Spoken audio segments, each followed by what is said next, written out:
특징검 이해를 시작하겠습니다. 양적 변동과 질적 변동. 역사에서는 양적 변동과 질적 변동이 발견되죠. 역사를 유심히 살펴보면 생산물과 인구 증가 및 생산성 증가에 따른 사회 구조의 변화를 관찰할 수 있습니다. 수렵을 중심으로 한 사회에서 농경 사회로 변하며 신분제나 전쟁과 같은 형식이 발견되는데, 이면에는 양적 성장이 존재합니다.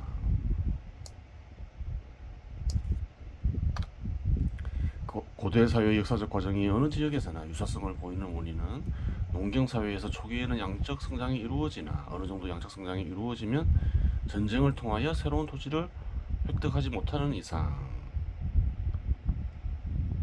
양적 성장을 이루기 어렵게 되기 때문입니다. 토지, 즉 농토를 얻지 획득하지 못하는 이상, 이렇게 쓰면 더 정확하겠죠. 농사를 아무 데서나 지을 수 있는 건 아니죠. 그래요. 그러한 이유로 흥망성쇠를 겪게 되는데, 자체적으로 개혁이 성공할 경우 동일한 국가 형태가 유지될 수 있으나 그렇지 못할 경우 멸망하게 됩니다.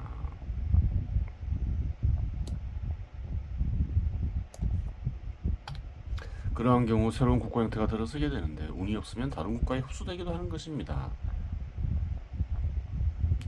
농토는 안정되었는데 인구가 계속 증가해요. 문제가 생기겠죠. 그러한 문제를 해결하지 못하면 그래요. 정부가 바뀔 수 있는 거죠. 과거나 지금이나 다르지 않죠. 가보농민 운동이 발발했을 때 조선 정부는 일본군의 도움으로 폭동을 진압했는데, 일본군의 도움이 없었다면 그 시점에 조선은 멸망했을 가능성이 컸다고 보아야 합니다. 그렇죠. 1895년 을미사변, 즉 민비시해 사건이 있었는데, 일본 낭인들이 중심이 되어 경복궁을 침투해 살해했다고 합니다. 그런데 이상한 점은 낭인의 대항에 대응하는 즉 군인들이나 경호무사들의 전투력이 미미하다는 사실입니다. 이게 없다고 하는데 없지는 않았죠. 근데 미미했죠. 주석을 보겠습니다. 을미사변은 일본 정부의 지령을 받았을 것으로 짐작되는 낭인들과 조선 군인들이 중심이 되어 발발하였다. 일본의 낭인들만 참여하지는 않았다는 거예요. 조선 군인들이 참여했다는 게 그래요. 조선 군인들이 참여했죠. 일본인 자객들은 서대문을 거쳐 우범선 이두왕이 지휘한 조선 훈련대와 합류하여 광화문을 통과하였다. 훈련대 연대장 홍경훈과 군부 대신 안경수가 일개 중대의 병력으로 이들이 대궐 침범을 제지하다 사망하였다. 흉도들은 공내부 대신 이경직과 홍경훈을 살해한 다음 이어서 왕비의 침실인 옥호루에 난입하여 명성황후를 살해하고 시신에 소교를 뿌려 불사른 뒤에 묻었다. 그래요.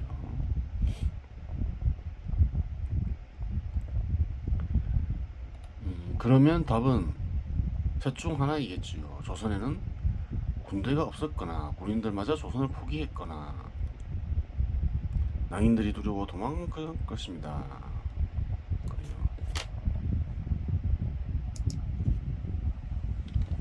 국가에 충성하는, 제대로 된 군대가 없었거나. 그렇죠. 조선을 포기한 군인들은 발견되죠. 그래요. 을미사변에 조선 군인들 역시 참여했죠. 그러면 그래요. 이 역시 동학농민운동의 영향이 아니었을까 짐작됩니다. 조선을 사랑하지 않는 조선 국민들이 많았다는 거예요. 사회의 변화의 원인으로 양적 변동을 언급했는데, 변화의 원인으로 양적 변동을 최초로 언급한 인물은 피타고라스나 피타고라스 학파의 한 인물로 보입니다. 양적 변동이 중요하다. 양은 수로 표시되죠. 피타고라스 학파가 수학을 중시하죠. 한번 볼까요? 그리고 그들이 피타고라스 학파겠죠. 성 원리를 진료적 의미에서 원인으로 이해하고 싶다는 사실을 알았다. 그러나 그 다음에 그 진료 자료인을 알았다 이 말이죠. 어떤 다른 지지자들로부터 알게 된 사실은 그들이 이런 뜻에서의 원인을 삼고 동시에 더 나아가 그 밖에 운동의 출발점으로서의 원인을 첨가했으며 시동인, 그리고 어떤 다른 시원을 하나라고 했고 또 어떤 다른 사람은 둘이라고 했다는 점이다. 세상의 시작 이게 어떻게 됐느냐, 이제 그걸 또 탐구할 때 나오는 말이겠죠. 이 이탈리아의 피타고라스 사건은 이 두 가지 원인에 대해서는 같은 방법으로 말했으나 다음의 생각만은 그들이 서로 감명을 올리고서 그들이 독특한 생각이다. 그 생각이라면 그들이 한정되었다거나 무한하다거나 하고 말하고 있는 것은 어떤 다른 자연, 예를 들면 불이나 흙, 그 밖에 그와 같은 것에 대해서 소술되는 속성이 아니라 오히려 무한 그 자체인 자체로서의 다른 실체이며 다른 식으로 소술되는 기체, 그렇기 때문에 수가 모든 존재의 실체라고 일컬어진다. 이면에 감추어진 양, 그래요. 이 양이 그래요. 원인이 된다. 양적 변동을 알았겠죠. 피타고라스 학파는. 그러니까 수를 중시했겠죠. 변화의 원인이 수라고 하면 사유에 의한 논리적 설명이 되지 않습니다. 피타고라스 학파의 구성원들이 기하학과 수학을 중시했다는 점을 생각하면 어떠한 논리 없이 변화의 원인을 수라고 지목하지는 않았을 것은 분명합니다. 수학과 기하학이라는 학문은 철저한 논리에 의해서 성립된 학문이기 때문입니다. 피타고라스 학파 역시 시동인이나 다 알았죠. 자연론이나. 그에 이제 수를 가미한 거죠. 그 이면에 수가 있다. 수는 외부 대상의 양에 대응하여 인간에 의해 만들어진 표상입니다. 양적 변동에 의한 질적 변동은 현실에서 쉽게 포착할 수 있습니다. 그렇죠.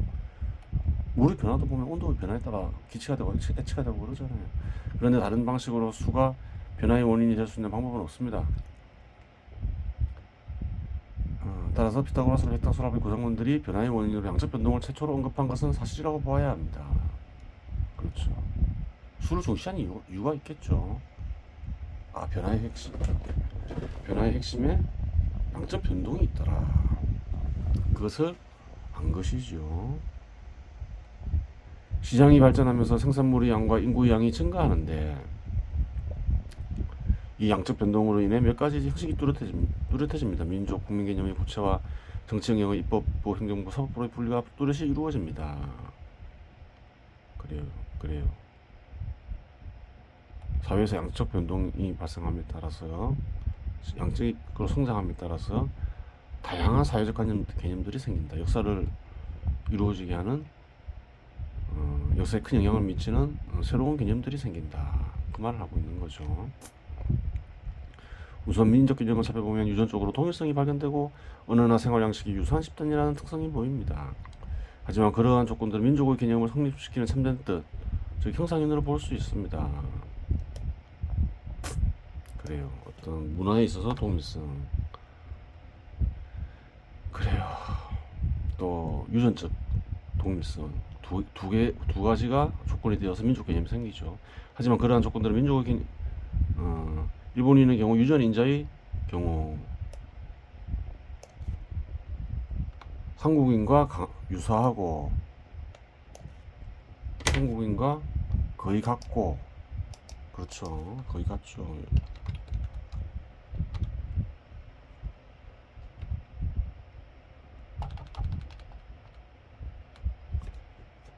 문화 역시 유사한 부분이 많지만 한국의 구성원들과 같은 민족이라고 하지 않습니다. 근데 앞에서 설명한 게 다는 아니라는 거예요. 문화가 유사하고 독립성이 강하고 유전인자가 같다 해서 다 민족이라고 얘기하진 않는다는 거예요. 핵심은 그러한 조건을 바탕으로 하나 혹은 한 핏줄이라는 관념이 존재해야 합니다. 그렇죠. 일본인이나 몽골인이나 유전적으로 동일성이 강한 역사 기록 이전에 고대로 거슬러 올라가면 뿌리가 된 집단을 발견할 수 있겠지만, 그렇겠죠. 유전인자와 똑같은 말은 거슬러 올라가면 하나의 집단에서 갈라져 나왔다, 그렇게 얘기할 수 있는 거죠. 같은 민족이라고 하지 않는 이유는 혈통에 입각한 하나라는 관념이 존재하지 않기 때문입니다. 그렇죠. 이러한 관념이 형성되어 있지 않다는 거예요. 일본인과 한국인 사이에는. 관념이 중요하죠. 또한 재미교포 2세나 제일교포 2세처럼 다른 언어와 다른 생활 양식에 길들여져도 같은 민족이라고 하는 이유는 혈통에 입각한 하나라는 관념이 존재하기 때문입니다. 그렇죠. 중요한 거는 문화도 아니고 어, 유전적 인자도 아니다. 하나 혹은 한 표주라는 관념이다. 그렇겠죠.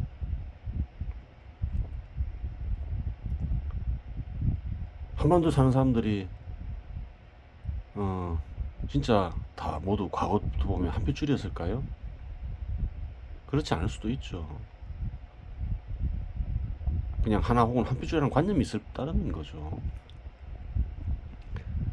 한반도에서 지금과 같은 민족 개념의 시작은 신라가 한반도 땅을 통일하는 후라고 보아야 합니다. 그전에는 수많은 소국들이 있었겠죠. 합쳐지면서 신라, 백제, 고구려가 두각을 나타내고 결국 신라에 의해서 한반도 땅은 통일이 되죠.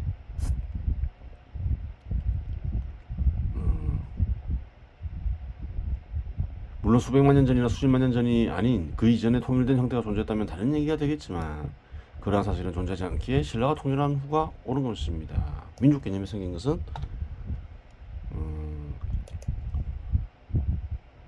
그래요. 신라가 통일한 후다. 신라, 백제, 고구려가 있었는데 그 나라들은 서로 전쟁을 많이 했죠. 정복 전쟁을 많이 했어요. 한민족이니까 하나의 국가를 만들어야 되겠다 생각하면서 정복 전쟁을 일으켰을까요? 그게 아니라는 거예요. 그런 생각 같은 건 한 표줄이다 이런 관념은 없었다는 거예요. 그죠? 그래요. 영토를 얻기 위해서 정복 전쟁을 일으켰겠죠. 영토를 얻어야지 국가가 강해지고 사회구성원들이 풍요로워지니까. 특별히 뭐 한민족이라서 강한 국가를 형성해야 되겠다 그런 관념 같은 건 없었다는 거예요. 그러한 한빛줄이라는 관념은 신라 이후에 생긴 거라는 거예요. 한반도라는 용토에 한 단위 국가가 신라 이전에 존재했다면 유적지에서 문자가 발견되어야 합니다. 그 이유는 문자가 없으면 연락을 취하면 통치할 방법이 없기 때문입니다. 한반도 전체를 그래요. 신라 이전에 통치한 국가가 있었다면 그에 합당한 증거가 있어야 한다 이 말이죠. 문자의 발견이 여의치 않으면 한반도 정도의 땅을 다스릴 수 있는 도시의 흔적이 있어야 합니다. 여러 지역으로부터 세금을 거두고 여러 지역을 다스리자면 그에 합당한 물적 토대와 이적 토대를 갖춰야 하니 도시의 규모 역시 상당할 수밖에 없으며 그렇겠죠. 그러한 규모의 도시 흔적은 세월이 많이 흘렀다고 하여 완전히 사라지지 않습니다.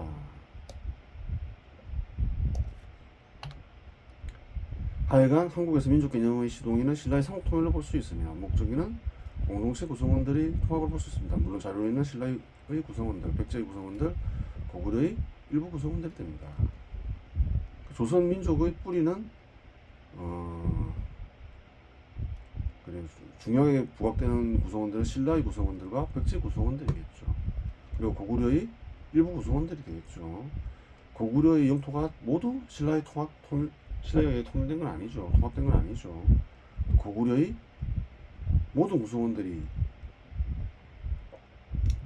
그래요. 고구려의 대부분의 구성원들이 일부 구성원들은 한국인이 신라인이 됐겠지만 또 많은 구성원들이 중국인이 됐겠죠. 그래서 그런 게 있는 거예요. 신라와 백제는 역사가 뭔가요? 사람들의 기록이죠. 한국의 역사다 이렇게 얘기할 수 있겠죠. 근데 고구려의 역사는 한국만의 역사다 이렇게 이야기가 사실 어려운 부분이 있는 거예요. 왜냐? 사람의 기록이기 때문에 그런 거예요. 고구려의 일부 구성원들은 신라인이 됐고 또 다른 일부 구성원들은 중국인이 됐잖아요. 그리고 고구려는 엄밀하게 얘기하면 중국과 현 시점에서 보면 중국과 한국의 공동 역사가 돼버리는 거예요. 사람들이 갈라져서 그런 거예요. 영토도 갈라지고 사람이 중요하겠죠. 유전인자의 동일성이 강하고 동일한 문화를 공유한 채 오랜 기간 세월을 보내다 보면 많은 인간들이 머무르는 지역에서 다른 지역으로 이주하며 서로 섞이게 되는데 그러한 원인으로 자연스럽게 혈통이 입각한 하나라는 관념이 생성되는 것입니다. 예를 들어 김대중 대통령의 본관이 김해이고 독립운동가인 김여진 장군의 본관이 안동인데 김대중 대통령의 출생지는 전라남도 신안이고 김여진 장군이 주상전은 충청남도 홍성입니다. 본관은 조상이 머물던 곳을 가리키는 것이니 조상이 없다면 이주를 가리키는 것이라고 하겠습니다. 하지만 조선 후기 매간매직이나 족보묘에 유효했다는 설이 있으니 이주가 아닌 일말이 가능성이 있어 존재하긴 합니다. 그렇죠. 장량 섞였다. 대표적인 예가 유명인들이죠. 김여진 장군이나 김대중 대통령. 섞인 예로 들었지만 또 아닐 수도 있다. 왜? 그래요. 예를 들어서 김대중 대통령, 응? 김해 김씨라고 하죠. 아주 원조상은 그래요. 신라인이었다 이 말이잖아요. 경상도 쪽에 살았다 이 말이잖아요. 근데 메가매직이나 족보를 샀다면 어떻게 되나요? 그거 아닐 수도 있다는 거예요. 수천 년 전부터 호남 토박이일 수도 있다. 그렇게 되는 것이죠. 고려시대 몽고와의 항쟁이나 조선시대 임진왜란의 과정을 보면 민족의 관념이 존재했던 것은 사실이지만 오늘날과 같은 형태로 존재하였는지에 대해서는 논란이 있을 수 있습니다. 그 이유는 고대 국가는 신분제 사회였기 때문입니다. 노예는 노예의 신분을 법적으로 벗어날 수 없었습니다. 양민들의 경우에도 예외적인 경우를 제외하고는 귀족이 되기는 불가능했습니다. 하나라는 관념이 존재했겠지만 불이익을 받는다고 생각하는 사람들에게 있어서는 혈통이 입각한 하나라는 관념이 희미했을 것입니다. 가보기역 때 신분제도가 폐지되지 않고 만일 1910년 한일합병조약 이후 일본에 의해 신분제도 폐지가 이루어졌다면 독립이 힘들었을 수도 있었습니다. 신분제로 고통받던 대부분의 사람들은 혈통에 입각한 하나라는 관념이 미약했을 것이기 때문입니다.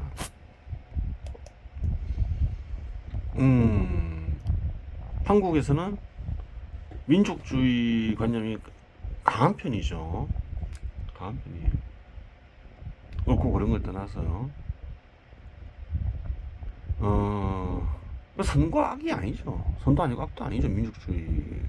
민족주의는 예를 들어서 수많은 민족들이 하나의 국가를 이룰 수도 있잖아요. 중국이나 미국처럼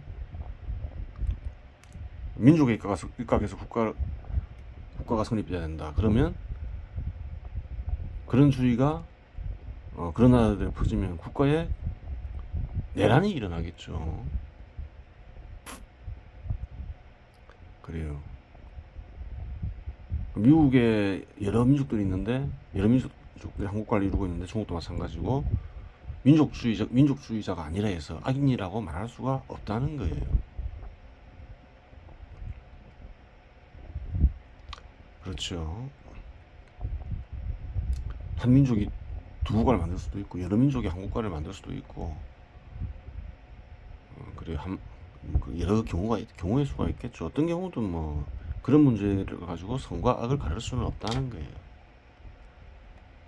하여간 민족주의 관념은 서서히 형성되기 시작했는데 최근 특정 지역에서 강하게 나타났죠. 한국도 그 중에 하나죠. 근데 과연 조선시대에도 민족주의 관념이 강했을까? 한민족이 한국과를 통치해야 된다 그런 관념이 강했을까? 또 그건 또 별개의 문제라 또 따져봐야 된다는 거예요. 과연 신문제 속에서 그래요. 신문제도가 확립되어 있는 곳에서 그랬을까? 그런 생각을 하는 거죠. 별로 민족주의 관념이 강하지 않았을 것이다 이렇게 보는 거죠. 그러한 흔적은 조선시대에서도 발견된다. 조선의 사회 구성원들의 상당수는 일본 정부가 조선 정부보다 낫다고 생각하였다. 한일합방 청원서 그래요. 이용구를 대표로 해서 100만 명이 서명을 했죠. 볼까요?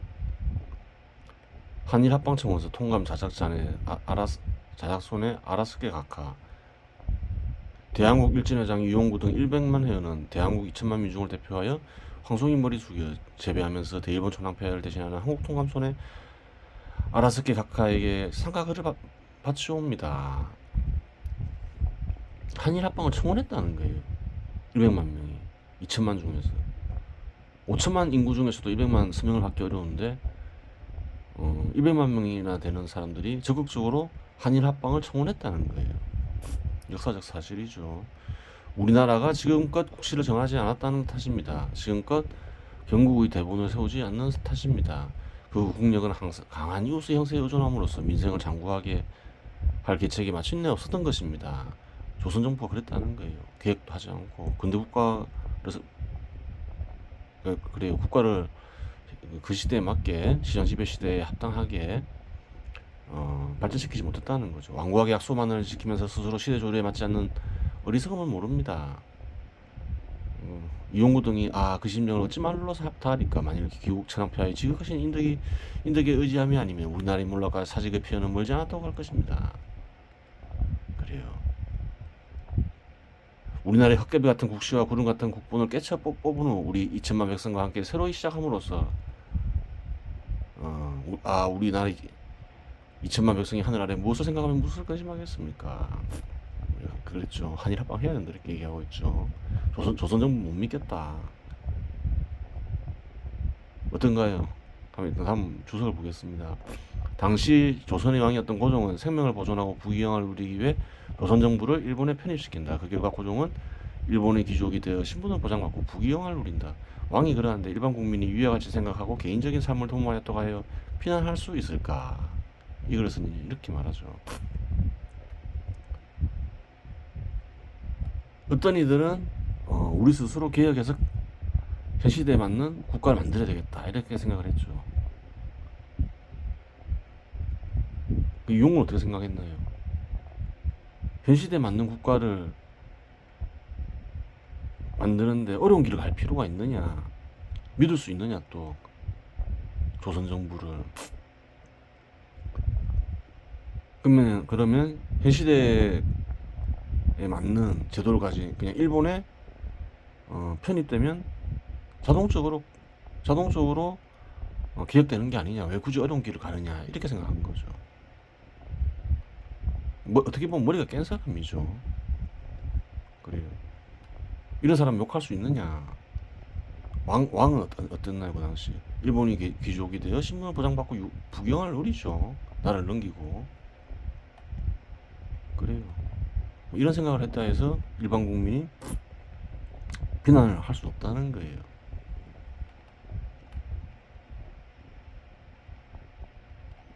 먼저 그래요.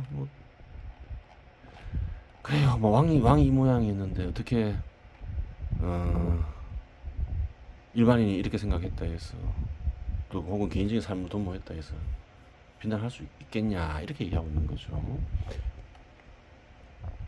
민족이라는 관념은 선명해지기도 하고 희미해지기도 하며 생성됐다가 소멸되는 것이기도 합니다. 청나라는 만주족이 중심이 되어 세운 국가인데 현재 중국의 만주족 인구는 약 1100만 명 정도입니다.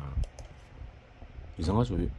1616년부터 1912년 중국을 통치했다는 점을 고려하고 중국 인구가 14만 명 정도라는 것을 고려할 때 인구가 너무 적은데 상당수 인구가 중국의 주류 민족인 한족에 흡수된 것으로 보입니다. 유대 민족은 약 2000년간 국가를 지니지 못했다가 1948년 독립국가인 이스라엘을 건국했습니다. 2000년간 국가 없이 산다라는 관념을 유지한 것으로 볼 수 있으니 기이하고 놀라운 일이라고 하겠습니다.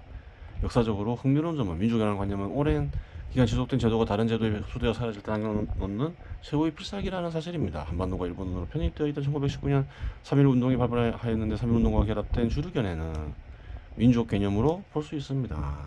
그렇죠. 빼앗긴 국가를 되찾겠다는 의지가 간직되어 있으니 정의와 연관되어 있고,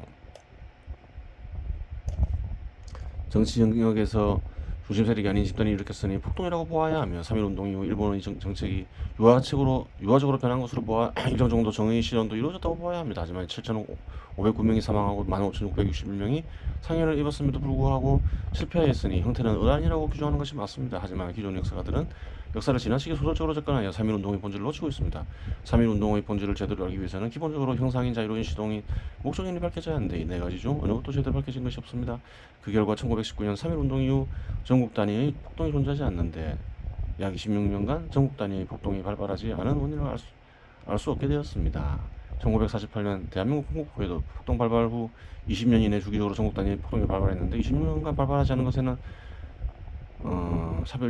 밝혀지지 않은 원인이 존재함을 의심할 여지가 없습니다. 한국을 보면 시위가 자주 일어나죠. 10년, 20년 된 일어나죠. 근데 일제시대 때는 산발적인 시인에 있어서나 대규모 시인은 3.1 운동밖에 없었죠. 통치를 잘했을 수 있어요. 그래요. 상대적으로 그렇다는 거죠. 조선이 워낙, 조선 정부가 워낙 엉망이었으니까 수탈도 많이 하고 생각보다 살기가 괜찮았을 수 있었다는 거예요. 신분제도 제도도 없어지고, 물론 뭐 차별은 있었겠지만 일본 본토인하고 한국 본토인과의 사이 차별은 있었겠지만 그래요. 한번 좀 조사해 볼 필요는 있겠죠. 음, 그래요. 3.1 운동의 의의를 정확하게 알고자 하면 당시 농민이 일반적으로 생산하는 양과 자기 몫으로 획득하는 일반적인 양을 파악해야 합니다. 또한 동시 조선 후기 농민이 일반적으로 생산하는 양과 자기 몫으로 획득하는 일반적인 양을 파악해야 합니다. 또한 국가 차원에서의 지급 수입 변화도 살펴보아야 합니다. 그 분석이 진행되어야 3.1 운동의 정확한 의의 및 이후 사정을 알 수 있습니다. 폭동을 일으킬 자료가 되는 인간들이 조선시대보다 자기 몫이 더 적어졌다면 민족의 관념이 강하게 작용한 것으로 보아야 하고, 조선시대와 유사하다면 민족관념이 작용했겠지만 그 이전에 발생했던 폭동과 구분이 되지 않습니다. 조선 정부에서 일본 정부로 대상이 바뀐 것에 불과하기 때문입니다. 조선 후기에도 폭동들이 빈번하게 발생했기 때문입니다. 조선 후기 때 폭동이 빈번히 발생했죠. 밀란이 많았죠. 3.1 운동에는 근로자들도 참여했으니 임금을 비교하는 것도 객관적인 연구에 도움이 될 것입니다. 또한 직업 수입 변화도 살펴보아야 합니다. 직업 수가 조선시대보다 감소하였다면 이 땅에 살던 사람들이 조선시대보다 힘들다고 느낄 것이니 불특정 다수의 분노, 즉 폭동의 주동인이 생성될 가능성이 큽니다. 당시 일제치하에서 이 땅에 사는 다수의 인간들은 농업을 통해 생계를 이어갔으니 직업수와 더불어 수확량의 수탈력 정도 역시 시동인을 생성시키는 요인이 됩니다. 그런데 만일 일제치하에서 조선시대에 비해 수탈 정도가 약했고 그럴 가능성이 크죠. 그래요. 조선시대 때는 관리들이 사리사욕을 위해서 수탈을 많이 했죠. 근데 일본 정부는 그래도 현 시대 정부가 유사한 정부죠. 법에 입각해서 세금을 거두니 일반인들은 살기가 좋아졌을 가능성도 상당히 커요. 직업수익이 증가했다면 폭동의 시동인이 생산될 가능성이 감소하게 됩니다. 다른 각도에서 살펴볼 수도 있습니다. 정치 능력의 통제력 역시 중요한 요인이 됩니다. 조선시대의 조건과 일제시대의 조건이 동일하다고 가정할 경우 통제력이 큰 쪽에서는 작은 쪽에 비해 시동인이 생산될 가능성이 감소합니다. 기실, 이러한 문제는 관심을 가지고 탐구하면 풀지 못할 정도의 어려운 과제는 아닙니다. 조사해보면 다 알 수 있겠죠. 역사적 자료가 다 남아있겠죠. 그래요. 남은 시간은 태율 금화종지를 보겠습니다. 필경여하, 코끝을 보라, 이런 말이 있는데 그것은 정말 코끝을 보라는 말이 아니었죠. 이런 신의 마음을 봐라, 마음을 보면서 이런 신의 마음을 찾아라, 이 말이죠. 코끝을 보는 거는 코끝을 보면서 진리를 찾고, 이런 신의 마음을 드러나게 하는 것은, 어떤가는 신의 마음을 드러나게 하는 것은 모두 손가락을 달로 잘못 이해하는 것과 같다, 여기까지 얘기했던 거죠. 참뜻은 다 밝혀놨죠. 어찌해야 되는가. 왈, 비단, 이자, 최묘, 코끝이라는 두 글자가 참으로 묘하다, 최고로 묘하다, 이렇게 얘기하고 있죠. 지시차비 이위 안지 준이. 그래요. 이는 코를 빌려서 눈길을 둘 곳을 정하라는 것에 불과하다. 또 이상한 말이 나오죠. 비유적 표현이에요, 다. 뒤에 무슨 말인지 보겠습니다. 초부재 비상. 처음 익히는 이는 코 위에 있지 않으면, 코 위에 집중하지 않고서 눈을 크게 뜨면 시원, 먼 곳을 보게 된다. 코끝은 비유적 표현이라 했죠. 이런 시연의 마음에 두지 않고 그냥 살핀다. 그냥 관찰되는 것을 살핀다. 떠오르는 것을 살핀다. 뭐 이런 그렇게 하면 아무 곳에도 도달하지 먼 곳을 보게 된다. 이런 시연의 마음을 못 보게 된다, 이 말인 거죠. 이 부견 비의. 그래요. 그래서 코를 보지 못하게 된다. 이런 식의 마음을 보지 못하게 된다. 태계한 눈을 크게 감으면 즉 안압 눈이 합쳐진다. 눈꺼풀 합쳐진다. 아무것도 안 보인다는 거죠. 역불견 비의 역시 코를 보지 못한다. 다 비유적 표현인 거예요. 눈을 아예 감아버린다. 그래도 어떤가는 신의 마음을 보지 못한다 이 말인 거죠. 눈은 뭘까요? 그냥 육체의 감각기관을 그냥 표시한 눈이라고 그냥 얘기한 거예요. 대개 실지 외도 이어살랑 그래요. 눈을 크게 열면 그것이 밖으로 달아나 버린다. 그리하여 흩어지고 어지러워진다. 그러면서 어떤가는 신의 마음을 보지 못하게 된다 이 말이죠. 대패 실지 내치 눈을 아예 감아버려도 크게 감아버려도 이런 신의 마음이 사라져버린다. 도망쳐버린다 이 말이죠. 그러면 이제 육체 감각기관을 어떻게 사용해야 되느냐 이 말인 거죠. 이어 혼침 눈을 크게 감아버리면 안으로 도망치면서 멍청해진다. 그래요. 유수렴 득중 발을 들어놓듯이 해야지 맞다. 눈을 그러니까 크게 뜨지도 말고 감지도 말고 지그시 떠라. 그럼 무슨 말일까요? 육체의 감각기관을 사용하는데 넉스작용을 일으키지 마라 이 말인 거죠. 어리작용을 일으키면서 육체의 감각기관을 사용해라. 그것의 비유적 표현인 거예요. 흡호방 겸비단 그래요. 그 물끄러미 혹은 지그시 코끝을 바라보면 다 비유적 표현이죠. 고치 위중 그래요. 그렇게 이제 눈을 사용하는 것을 표준으로 삼는다. 처음부터 보겠습니다. 코끝을 보라는 말은 마음에서 이런 식의 마음을 찾으라는 말인데 코끝을 볼 때 그냥 보지 말고 눈을 지그시 감고서 보라고 한다. 여기서 눈의 뜻하는 말은 무엇일까? 눈은 육체적 감각기관을 가리킨다. 눈을 크게 뜨는 것은 육체의 감각기관에 드러난 것에 집착하는 것을 가리키고 눈을 아예 감아버리는 것은 육체의 감각기관에 드러난 것을 무의미하다고 생각하는 것이다. 어느 경우에나 이런 식의 마음을 드러나게 할 수 없다. 눈을 지그시 감고서 보라는 말은 육체의 감각기관을 사용할 때 넉스작용을 그친 채 육체의 감각기관을 통해 드러난 대상을 살펴보라는 말이다. 그리해야 이런 신의 마음 역시 도망치거나 감춰지지 않고서 드러난다. 이번 시간에 여기서 마치겠습니다.